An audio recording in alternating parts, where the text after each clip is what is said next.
On a special 1000th edition of Locked On Hurricanes is going to be a special one as Jared Ellis joins me for this really big moment on the podcast. We're going to talk about the thoughts on the season overall. Who are we excited for next year's team with the guys on the current roster? And what are the big needs for the Hurricanes in 25-26? All of that and more on a Friday edition of Locked On Hurricanes.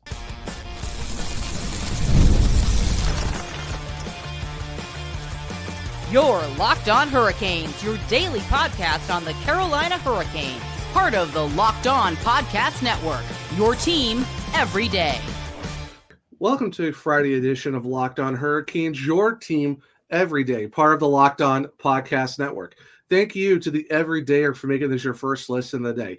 5 days a week, Monday through Friday, talking everything about your Carolina Hurricanes. I'm your host, Zach Martin. I'm the credentialed Carolina Hurricanes beat writer over at the Hawkeyes, also the co-host of the Surge Cast, which is a weekly Carolina Hurricanes podcast, along with all of my duties here at Locked On Hurricanes. And finally made it episode 1000 on the show. Who would have thought we would have gotten here? And why not do it with the guy who started this whole thing? Jared Ellis joins the show. Jared, how you doing? And thank you for coming on for this huge momentum moments for the podcast. I'm doing good, Zach. Thank you for having me back. It's crazy. I did, the first 780 some odd episodes of the show. Handed the reins over to you, and now back for 1,000 episodes. It's crazy. I started the show with my friend Walker back in 2019, shortly after the 2019-2020 season had started. And covered so much on this show over the years between myself, co-host I had, and now going from the pandemic and the bubble and all that stuff into all the crazy signings that the Hurricanes have made, injuries, trades, playoff runs, playoff disappointment, just so much that the Hurricanes have done over the past 5 years. It's been covered here on the show, and 1,000 episodes is crazy. And here's to the next 1,000. Yeah, no, definitely. Yeah, it's the last time I was even on the show with you, it was being a guest. And now it's kind of crazy. Like we talked about, before we recorded, just how life changes so fast. But honestly, if we're talking about 1,000 and bringing someone on to talk, to share this moment with, it had to be you, man. I mean, it just makes sense as the guy who started this whole thing. I built this house. You built the house, and I'm just the guy who came in and rented it, basically. Yeah. It's like, here's your room. Go and just take care of it while I'm gone. I'll be in Cancun, have fun, take care of the house, essentially. So the 24-25 season ended. I know this part of this week we've been kind of looking towards the future, but with you on, I do want to get your thoughts on this past season overall, and then we'll talk about current roster players to be excited for, and then what are the big needs for next season. But 24-25, what were your thoughts overall with the team that was viewed as a retool team, but exceeded expectations and made the Eastern Conference final this year? What are your thoughts on that?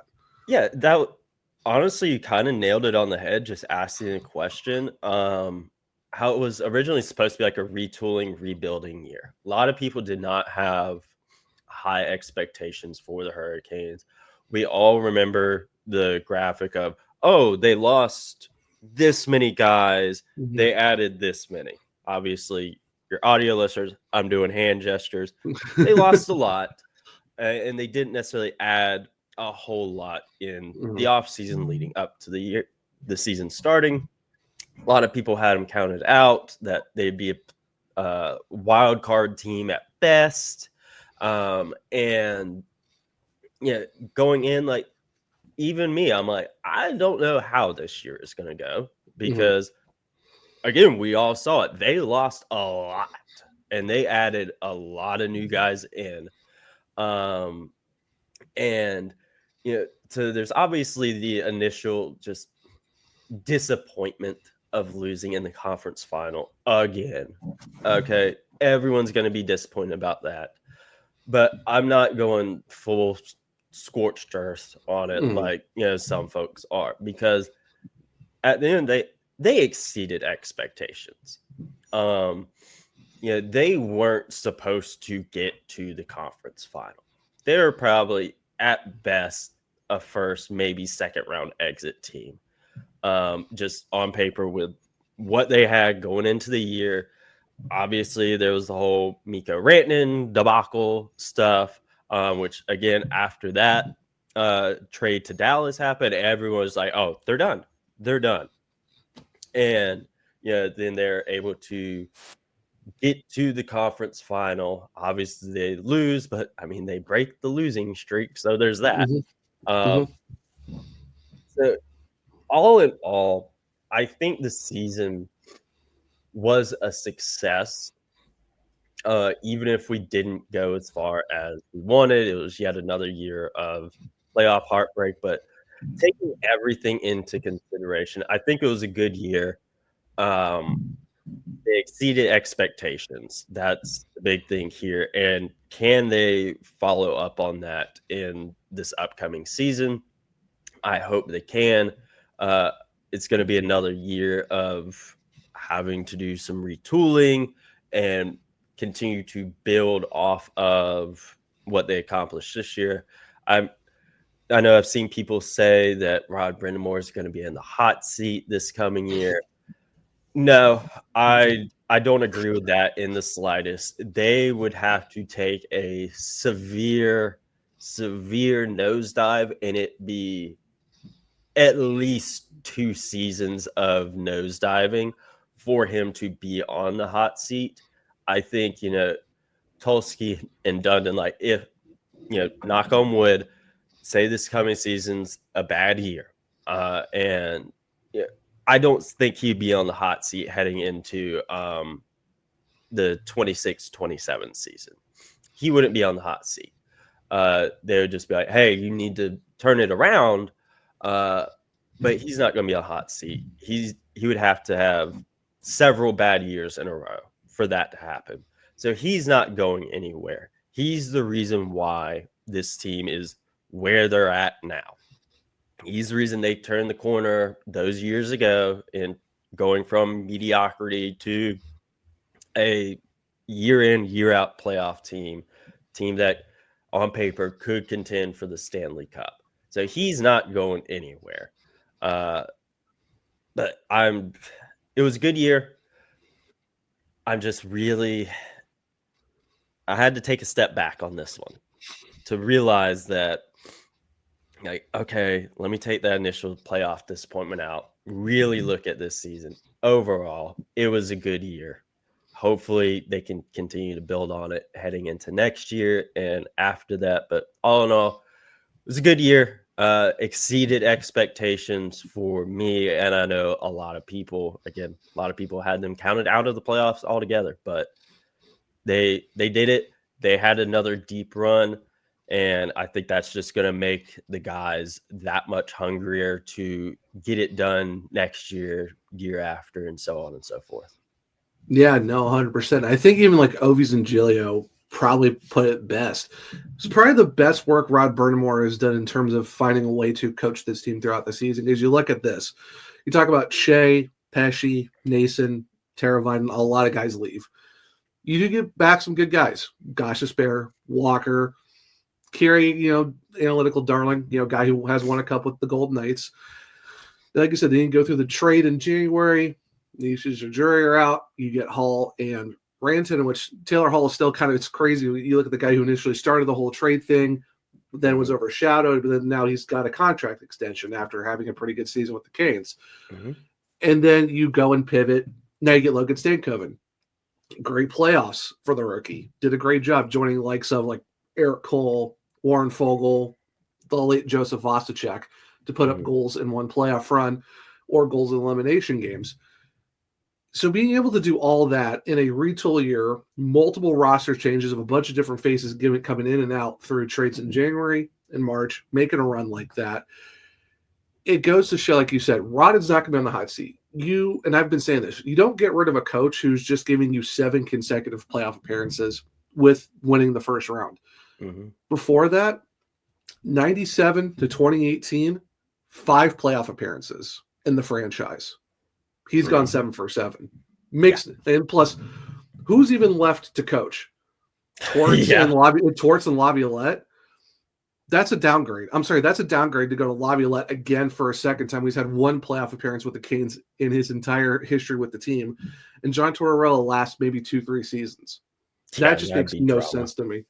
Yeah, so and Rod, he's won what, 1 or 2 Jack Adams as he's been head coach? 1, as I know of. He's won 1 Jack Adams, and I couldn't remember if it was 1 or 2. Yeah, he's won 1. Oh, and he's made 3 Eastern Conference Final appearances in 7 seasons. Because he's always in the conversation for Jack Adams. Again, he's won already, so you're not getting rid of that. Also, the fastest guy to get 300 wins as a head coach. Exactly. That's all that really needs to be said on that. So yeah, like you said it perfectly, and I've been saying it all week. They exceeded expectations. They have 21 draft picks in the next 3 drafts, which they could go use however they want to this offseason. And they got $28.4 million in cap. For a contending team with that much money available, there could be a lot of aggressive moves from the Hurricanes this offseason. And I know we'll talk about the big needs in segment 3, but however, there are some guys on this roster we definitely need to be excited for next season. So stick around and we'll talk about who on the current roster are we excited for the most in 25-26 on a Friday edition of Locked On Hurricanes. Ever check your bank account and wonder, where did all my money go? Between dining out, online shopping, and entertainment, it's easy to lose track. That's where Monarch Money comes in, your personal CFO, giving you full visibility and control over your finances. Monarch Money just isn't just a budgeting app. It's a complete financial command center. You can track all your accounts, investments, and spending in one place so you stop just managing your money and start building wealth. Managing money with your partner is smoother than ever. You can track shared and personal accounts, set goals, and stay on the same page without the stress. Take control of your finances with Monarch Money. Use code LOCKEDONNHL at monarchmoney.com for 50% off your first year. That's monarchmoney.com, code LOCKEDONNHL for half off your first year. Welcome back to segment 2 of Locked On Hurricanes, your team every day. So we kind of reviewed the 24-25 season as a whole. Rod Brind'Amour's not going to go anywhere. Team exceeded expectations, but now there's a lot of excitement on this current roster before we go into the 25-26 season. Of course, like I said, segment 3, we'll do more of the big needs, talk about the cap space and all that. But Jared, who are you excited for on this current roster going into next season? Yeah, so obviously the obvious answer is, I'm excited to see the star players. It's Fetch, Aho, Jarvis, Slavin. Obviously, you're always going to be excited to watch those guys play. But really, I'm excited, for the young guys that we talked about earlier. Logan Stankoven, Mark Jankowski, Alex Nikishin. I'm excited to see what those guys can do with a full season, and see was it, obviously, Alex, we really didn't get to see a whole lot of him at all. So be able to get to see what he can bring to the table more, because you figure there's got to be some holes opening up on the blue line this offseason. Mm-hmm. They've signed him. He's more than likely going to slot into one of them. I mean, given training camp, free agency, draft, all that stuff still has to happen. So maybe not. But you'd like to pencil him in for next year. So you look at that. And again, Stankoven and Jankowski, how can they follow up? Because they look good. Stankoven, playoffs, looked really, really good. Can these guys continue to grow and get better in the Hurricane system? So those are the 3 names that stick out to me the most that I'm excited to see next year. And not a name, but I am excited for the unknown of the roster coming up because, like you said earlier, they got a lot in cap space, 21 plus million. They got 28.4 exactly. 28. Jesus, I was off. Yeah, $28.4 million. Good God, I was cap. off. And then a boatload of draft picks over the next few years. Like, what can they do with this? And obviously, I don't want to get too into it because that's more in terms for the next segment. But to see what they can do with this, because they got room to make moves this offseason. I feel like they're going to do it. Because in years past, they kind of just stuck with, what they had some, depth pieces and role players, which was fine. But ultimately, they needed, the star player. They've tried over the past couple of years with, Rantanen and then Gensel, which years past they would not have done. So you figured this offseason, maybe they go out and try to do that again. So I'm excited to see who they bring in. I think that's going to be really exciting as well. I know that's a bit of a stretch on your question, but I honestly think that's going to be really fun. And obviously, to see how, the new guys mesh with the current guys. And then obviously, I'm excited for, Pyotr Kochetkov, because is this the year is this coming year the one that he takes the step into being the Hurricanes number one? They signed Freddie to the 1-year extension, just to kind of have that backup role or whatever. Yeah. But can Pyotr take over the number one role from Freddie? Freddie take the number 2 role? Is this the year that finally happens? Maybe. I don't know. We'll have to wait and see on that. And again, Stankov and Jankowski, Nikishin, those are the guys that really stick out to me that I'm excited to see. And of course, you could go into all the guys in the AHL, like, oh, do they come up? Do they not? Like Bradley Nadeau, like is he going to come up? Do we get to see Skylar Brindamore again? Who knows? Again, that's why we're talking about excited for the players. Like, there's a lot of guys to be excited about with it, not only on the Hurricanes roster, but within the organization as a whole. There's a lot to be excited about, and I'm already looking forward to next year to see what they decide to do, because I think it's going to be a busy offseason for the Hurricanes. Oh, 100%. Yeah, that's the thing that's going to be very interesting of how they work out on the offseason, Gary, for next year. But like you said, you mentioned a bunch of guys. You're talking about Stankov, you're talking about Jankowski. What's Alexander Nikishin going to do with the whole training camp and possibly offseason? I know Eric Tulsky kind of talked about it during the exit interviews on Tuesday with Brindamore and even on Obi's and Giglio after they talked to Rod. He said that, with Nikishin, they are hoping that he takes one of those 2 roster spots. So there could be a possibility where he could be with the Hurricanes. And he's going to his last year of his ELC. Of course, his age only going to be 2 years. So technically he's got 1 year of that, but he is not eligible for an offer sheet. So he's just there purely on rights for next offseason. So they're going to figure out how that's going to work out. Then you talk about Stankoven, also going into his last year of his ELC. So you know that this summer could be, do you see an extension or do you wait until next offseason? Either way, you got him locked up as well. Jankowski will be a UFA, but he scored 8 goals for the Hurricanes in a short span, doubled his total from Nashville. So definitely a good guy to ski. What you give him a full season as your 4th-line center. Not a bad option. Good body.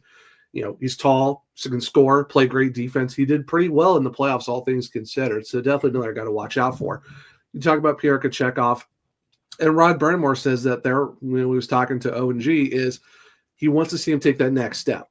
Because, yeah, he won 27 games, which is now a new career high for him this past season, because once again, he had to take over for Frederick Anderson being out. I would say you probably would have seen more of him. I think that LA Kings game where they put 7 on him, and the whole team just kind of fell apart in front of him. I think that's what really kind of switched what was going on, because up until that point, he was fine. He was playing great all season, and then that LA Kings game kind of made things a little weird on his end, but I can't really blame him because you don't see him get shelled like that. That's more of like the guys in front of him kind of made that whole situation weird. But I think, and Rod said, if he gets rid of the soft goals, I think he'll be taking that next step next season. So yeah, like you said, there's excitement there for him. You get Freddie back. Hopefully he stays healthy. Now you're looking at a tandem once again for next year, and hopefully both guys are ready to go. You talk about the future, which we'll talk about here in a little bit in segment 3, but I think you want to see how a full season with Taylor Hall is going to be. You saw what you got. Basically rejuvenated the power play when it was basically ice cold. The team won 5 games in a row with a power play goal. This playoffs, they scored 10 power play goals. They almost like tripled their total from January to April.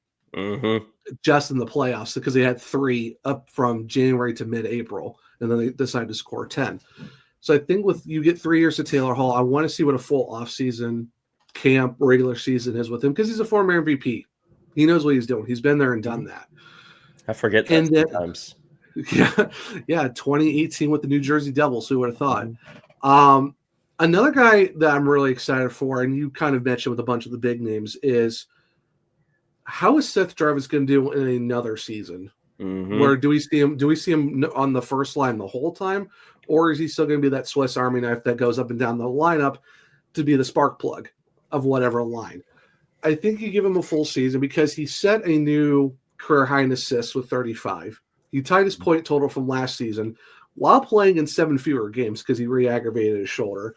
Yeah. And of course, he's not getting surgery this summer because he wants to be available for the 26 Olympics. Can't blame him. He was on the 4 Nations team, so try to make the Olympic team make sense. So this could be another year for him going through his shoulder. Hopefully it's not, where he misses games, but I want to see how he does in another year of, okay, we've seen you the last 2 seasons, 67 and 67. You're now in the top 30 all-time in points for the franchise, which is still crazy. I think he did it in 4 seasons. Yeah. But I want to see, is this a year where we see 75, 80 points out of Seth Jarvis? That's what I'm really excited for. Because for me, a lot of people like the Hurricanes don't have superstars. They have elite players. They have stars. And for me, it's like Seth Jarvis to me is a underrated superstar of a guy who has the tangibles. He is there to do it. And I think with the fact that he can do all the things that are necessary, and he's that dynamic of how he led the team in scoring on a busted shoulder. 32 goals. That says a lot. So I think, what do we see what's his 5th season look like in year 2 of his new contract? I think this could be a season where we could be looking at a 75 to 80 point run for Seth Jarvis. Yeah. That's what I'm excited about. Yeah, I agree there. Really excited to see what he can do for this year. Like you said, he's going into the 2nd year of his extension. Yeah, they have him locked up long term. It's not like, he's playing for an extension or anything like that. No, that's done and taken care of. It's just putting I almost said boots to the ground, but skates on the ice. And the puck's in the back of the net and getting it done and taking that next step. Again, you bring up the shoulder. That's going to be my biggest concern as well. Like you said, trying to make the Olympic team. So I figure he's going to be busy the off season. Then obviously going into next year as a whole, of not making that injury worse than it already is. Obviously, the kid is professional athlete. He knows what to do. The Hurricanes got good medical staff. They're going to take care of him best they can. But like you said, he's not getting that surgery to fix that issue. So that is a concern there. But ultimately, all these folks are professionals. They're going to do what's best. And I'm excited. I'm really excited for Seth Jarvis because, like you said, I do think he's really underrated. I think, honestly, 2 reasons he gets as underrated as he does is One, the market. It's Raleigh, North Carolina. And then honestly, his age. He's 24 years old. Like, he's still incredibly young.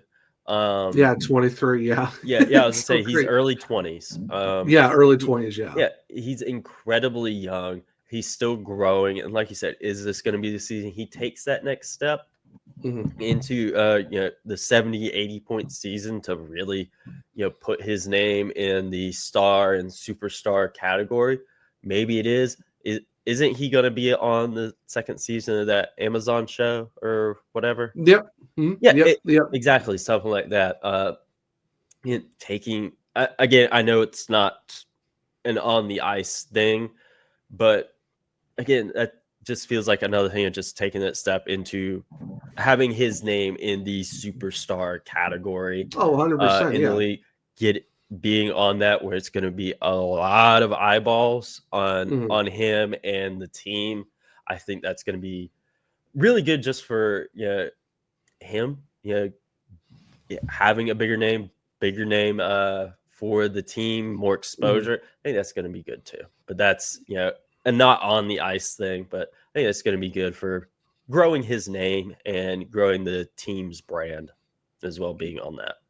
Yeah. No, 100%. Yeah. That, of course, that'll be, right before the season starts sometime in August or whenever that comes out. But yeah, second season of, that Amazon off the ice, Mhm. whatever thing. I forget what they call it these days. But yeah, it's going to be fun. It's going to be exciting to watch. People just get to know him, get to know the team and stuff like that. Because, he's got one of the best personalities in the league. Why not showcase it? Exactly. But all that to be said, what are the big needs for the Hurricanes in 25-26 with the $28.4 million in cap? And can they use the 21 draft picks to their advantage? Well, stick around. We'll talk about that here in a second on a Friday edition of Locked On Hurricanes.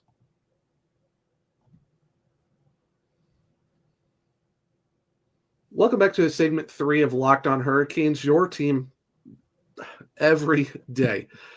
So, we've kind of alluded to it a little bit in segment 2, kind of talked about it now. I've said it on the this past week when we're looking at potential guys to go target, Mitch Marner, Marco Rossi. Of course, by the time you hear this, maybe Jason Robertson. Who really knows? There's a lot of guys that could be available. I also really like Vladislav Gavrikov, defenseman from the LA Kings. That'd be a great addition to the blue line. However, Jared, for you, what are the biggest needs in your mind for the Hurricanes going into 25-26 with all this cap space and all these draft picks possibly available for them to use for their arsenal? Yeah, so I think the biggest thing, I feel like a broken record here because I said it for so many off seasons. Get a star player. Yeah, like I said earlier in the episode, they have tried over the past couple of years, which is more than what been done in the past. They tried with Rantanen, it didn't work. They tried with Gensel, it didn't work. But I think this is another year they need to make a move to get a star, getting a goal scorer. That's nothing against Aho or Svetch or Jarvis or anything like that, but for year after year, but basically every year I did the show, it was like, oh, is next year going to be the year that they so and so takes the next step? Because it felt like they're constantly ready to hand the keys, to the offense to these guys, to take that next step, but they, for better or worse, haven't. And obviously, we talked about Seth Jarvis. He's still incredibly young, so I'm not necessarily putting him in that category yet. He's 23 years old. I don't even know if he can rent a car yet. But like, I'm not ready to put him in that category just yet. So I think getting a star goal scorer is again going to be at the top of that list. Mitch Marner, that's guy that's at the top of my list. He's been a guy that's had his name in the rumor mill with the Hurricanes for it feels like a couple years now, of a guy that could potentially come here. I remember back in January, I believe it was, when the Rantanen trade went down, that was one that could potentially happen instead of Marner coming here. So I look at that. that's a name that's towards the top of my list of, helping the offense grow and take that next step. Because you see, like in the playoffs, the Hurricanes, their strategy is, smothering the other team and creating a bunch of chances. And a team like Florida, they're able to shut that down. And I think they need to get that goal score. So when they are able to create chances against a team like Florida, they got a guy that, they can count on being able to put the puck in the back of the net. Again, that's nothing against the guys that are on the team, but some guys are better at it than others, plain and simple. Like Ovi is a better goal scorer than, I don't know, Jesperi Kotkaniemi. That was the first name that came to mind there. But you know what I'm saying? Like, KK, he can score goals, but Ovi is better at it than him,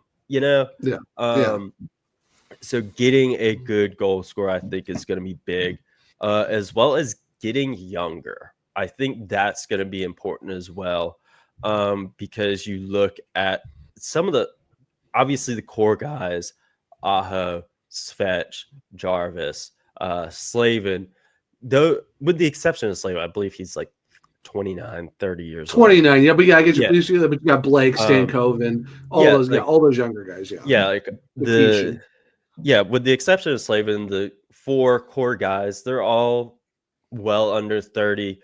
Aho's 27, 26, 27. I think 27, but still Svetch is like in that prime year, Svetch is like 25. We established Jarvis 23.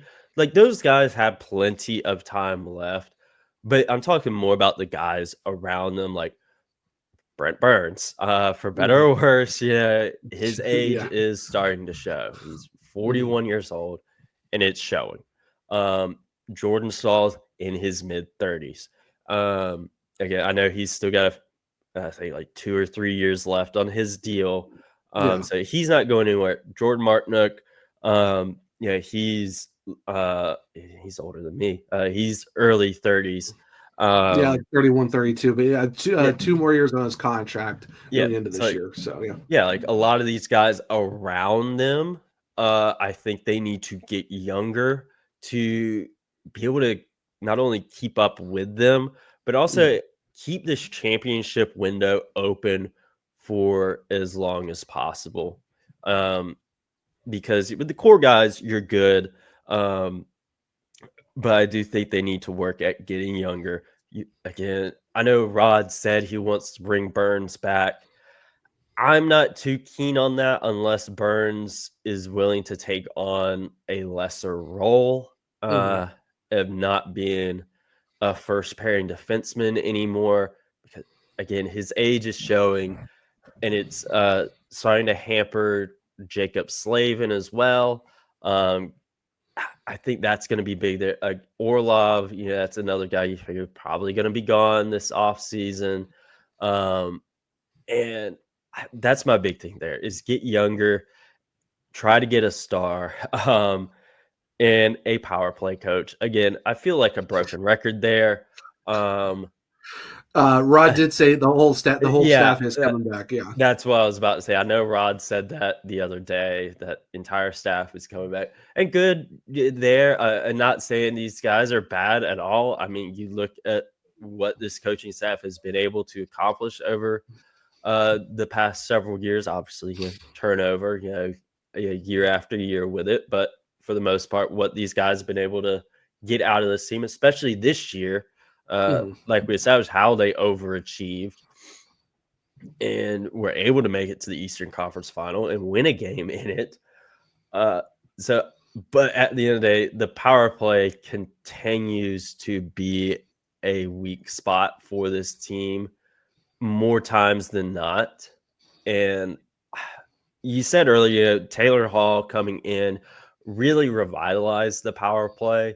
And I want to see if that can continue into next year. But like you said, that's just the thing. Like, what can this person do with a full season? So hopefully that can carry over into next year. But man, they got to do something about the power play.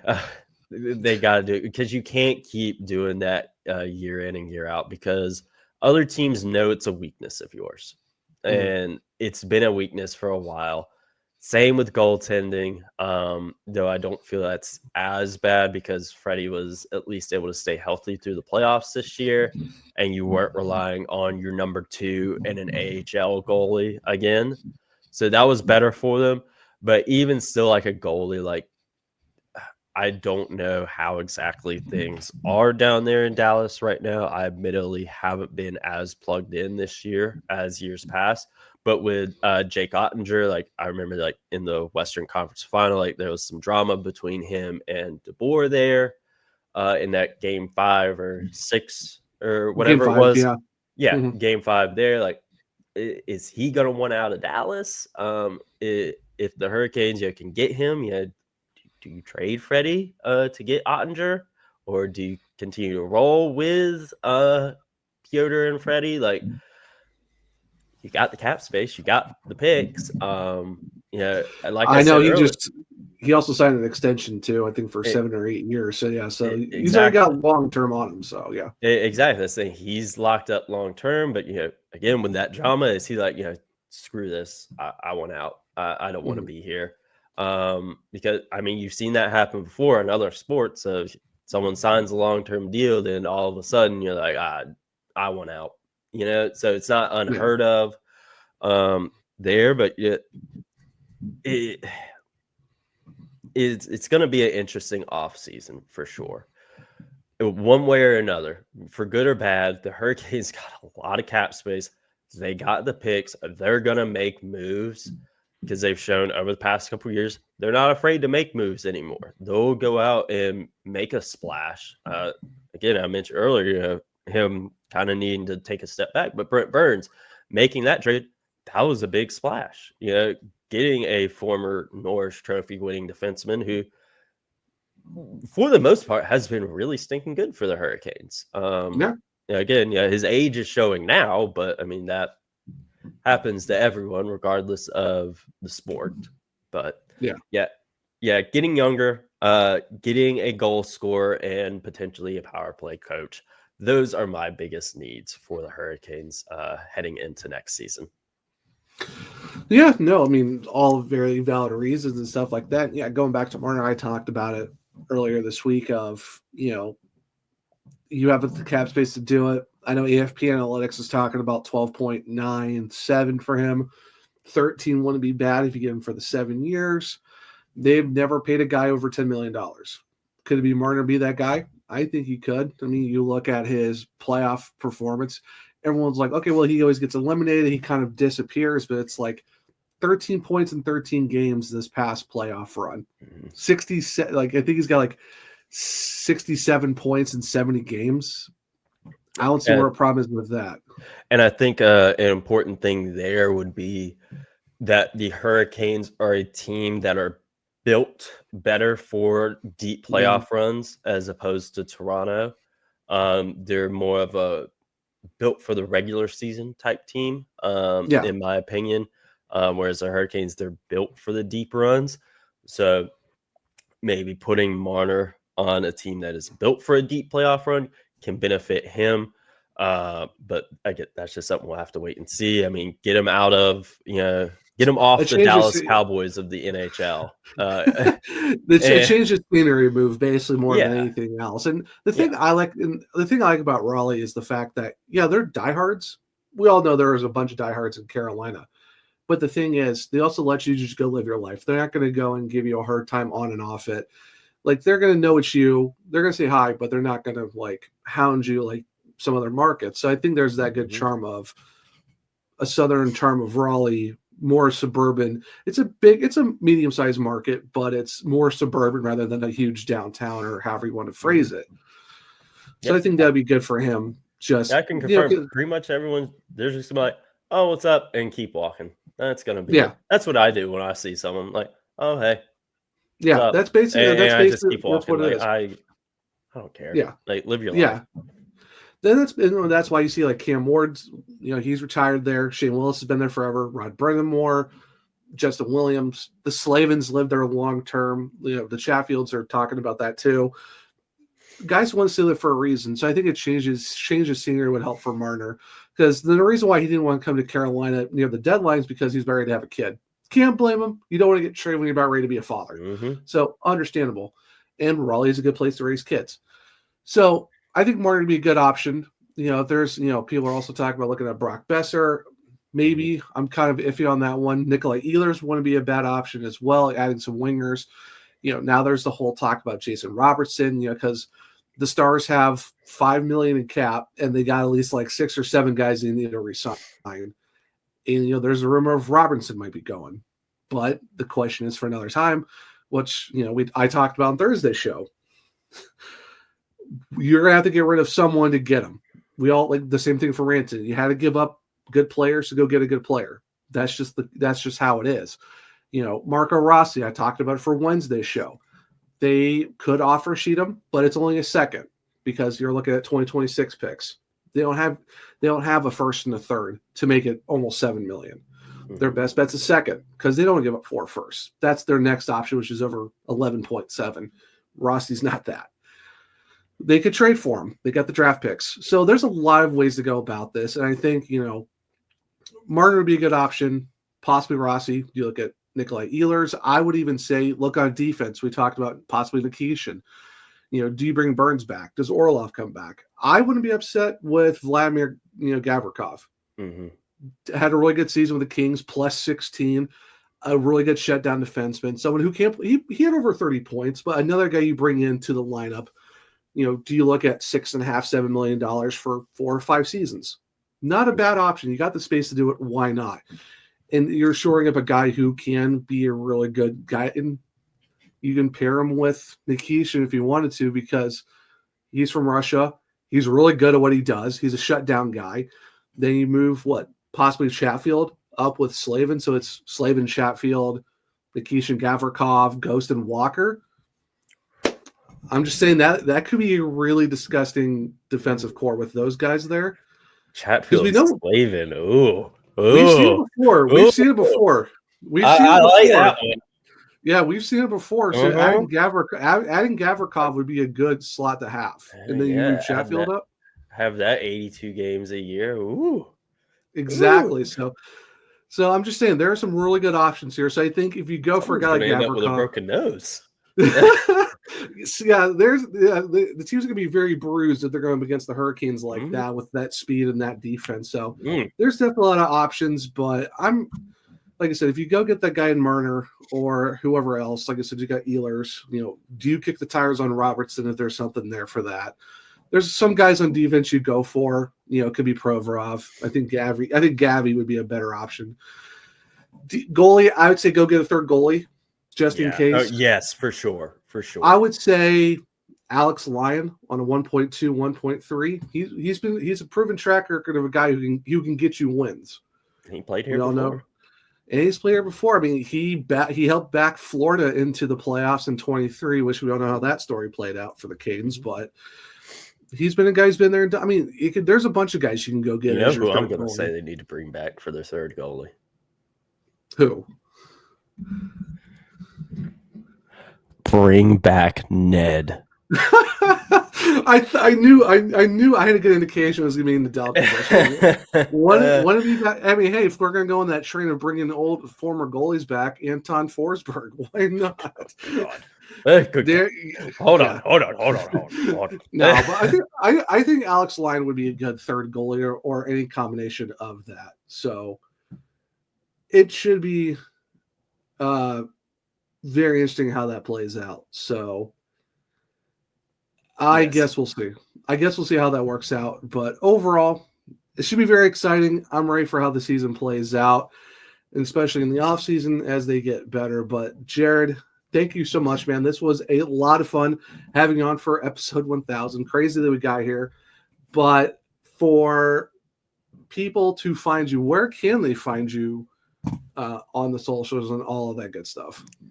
Well, I don't really do a whole lot much on socials anymore, but it's still the same. It has always been as at Jared Ellis _96 over there on the old Twitter machine. Again, don't really tweet a whole bunch anymore, but yeah, I'm still there if you want to follow along for, all the dumb stuff I do post. But yeah, again, congratulations on finally hitting 1,000 episodes. I know right here at the end, my camera just crapped out for whatever reason. Yeah. Don't really know how or why that happened, but congratulations nonetheless. Crazy to think about that this show has gone the distance of 1,000 episodes. Again, so many guests, you included, and now I'm on the guest list, for this show. It's crazy to think about just everything that has happened on the show over the years. All the fun episodes, the not fun episodes, the breaking news, all of it. It's crazy to think about, just everything that has been covered here. But congratulations. Wishing you the best heading into the next season. Obviously, I don't have a life. I'm willing to come on whenever you want me to come on and obviously talk Hurricanes because, as we discussed today, it's going to be a very busy offseason for the Hurricanes, and everyone's going to have a lot to say about it, for better or worse. But thank you for having me on, Zach. Yeah, no, definitely for sure. And yeah, it's definitely going to be a very busy offseason nonetheless for the Carolina Hurricanes. And yeah, like Jared said, and thank you to everyone, all the everydayers, the Caniacs, everyone for coming on and supporting the show through all the years that Jared's been doing it, me for just over a year and a couple months now. It's been a wild ride. It's been a fun one. Definitely going to be busy, going over potential guys to go for free agency. Are there trades? The draft's coming up later in the month. We're still going 5 days a week until mid-July. So be ready for more content over the next few weeks until then. Then we get down to 3 episodes mid-July. But should be a fun one. First 1,000 shows of the pod. Now we have another 1,000 and more to go. Very excited to see what happens with all of that. Like I said, big thank you to my guest, Jared Ellis, for coming on our version of the Spider-Man meme of pointing at each other as the guys who've been on the show. Unfortunately, his camera cut out before we could do that, but still fun to do. The fact that it's like, wait a minute, I know you type of thing. But guys, that will be a Friday edition of the episode 1000 of Locked On Hurricanes. Thank you for checking in for your first listen. For your second listen, well, why don't you go check out Locked On NHL Game Night? Every game, every night until a Stanley Cup champion is crowned. Get local analysis on a national scale. Find NHL Game Night on Locked On NHL on YouTube or wherever you listen to podcasts. If you want to keep up with me, I'm one true Zach on X. The podcast is LO_Hurricanes. I'm also on Blue Sky at the Zachary Martin, where you can check the link trees of my bios of where you can find all my written content at thehockeywriters.com. If you want to check out my other podcasts, well, it's the Surgecast and all podcast blurbs, and on YouTube for Locked On Hurricanes. We're on Google, Spotify, Apple, iHeartRadio, wherever you listen to your podcasts. Follow, subscribe, leave a 5-star rating or review so I can read it on the show. For YouTube, well, it's Locked On Hurricanes. Subscribe, hit the bell notification so you don't miss a show. Hit the thumbs up to let me know if you like the show as well. Share with other Caniacs to become everydayers just like you. But hope everyone enjoyed this Friday edition of Locked On Hurricanes, the 1000th episode of the show. Enjoy your weekend. And until next time, as always, let's go Canes.